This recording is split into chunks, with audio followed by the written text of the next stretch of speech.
ടാറ്റയുടെ ഒട്ടുമിക്ക EV വാഹനങ്ങളിലും infotainment system reboot ചെയ്യാനായിട്ടുള്ള ഒരു ട്രിക്കാണ് ഞാൻ നിങ്ങൾക്ക് കാണിച്ചു തരാൻ പോകുന്നത്. മിക്കപ്പോഴും നമ്മുടെ വണ്ടിയിൽ ഈ ഇൻഫോർടൈൻമെൻറ്റ് സിസ്റ്റം ഫ്രീസായിട്ടൊക്കെ നിൽക്കാറുണ്ട്. പ്രത്യേകിച്ച് ഒന്നും ക്ലിക്ക് ചെയ്ത് ഞാൻ അനങ്ങാത്ത പോലെയൊക്കെ നിൽക്കാറുണ്ട്. അപ്പോൾ ആ സമയത്തൊക്കെ നമുക്ക് ഈ ഒരു ടെക്നിക്ക് ഭയങ്കര യൂസ്ഫുൾ ആയിരിക്കും. അതിന് നിങ്ങൾ ചെയ്യേണ്ടത് ഇങ്ങനെയാണ്. ഇപ്പോൾ നിങ്ങൾക്ക് കാണാം, ഇപ്പോൾ ഇൻഫോർടൈൻമെൻറ്റ് സിസ്റ്റം ഇങ്ങനെ ഓപ്പൺ ആണ്. ഇവിടെ വന്നിട്ട് ഈ മ്യൂട്ട് ബട്ടണിൽ ഒരു 10 to 15 സെക്കൻഡ്സ് ഹോൾഡ് ചെയ്യുക. ഞാനൊന്ന് 1 2 3 4 5 6 7 8 9 10 11 12 13 14 15 ഞാനിങ്ങനെ ഒരു 15 സെക്കൻഡ് ഹോൾഡ് ചെയ്തു. തൊട്ടടുത്ത് തന്നെ അതിൻ്റെ അപ്പുറത്തുള്ള ബ്ലൂടൂത്തിലും ഇതുപോലെ ഒരു 15 സെക്കൻഡ്സ് ഹോൾഡ് ചെയ്യുക. അപ്പോൾ ഏകദേശം ഒരു 5 സെക്കൻഡായി.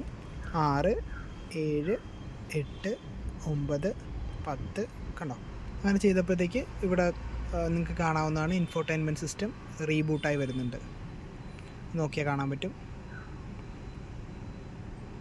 ക്ലോസായി ഇപ്പോൾ ഇതേ റീബൂട്ടായി വരുന്നുണ്ട്. അപ്പോൾ കുറേ ഇഷ്യൂസ്, എസ്പെഷ്യലി ഈ 360 ക്യാമറ ചിലപ്പോൾ വർക്ക് ചെയ്യാത്തത്, അതുപോലെ തന്നെ ഇൻഫോർടൈൻമെൻറ്റ് സിസ്റ്റം മൊത്തത്തിൽ ഫ്രീസായിരിക്കുന്നത്, അങ്ങനത്തെ ഇഷ്യൂസൊക്കെ നിങ്ങൾക്ക് ഇങ്ങനെ റീബൂട്ട് ചെയ്തുകൊണ്ട് മിക്കവാറും ഇഷ്യൂസ് ഫിക്സ് ചെയ്യാവുന്നതാണ്.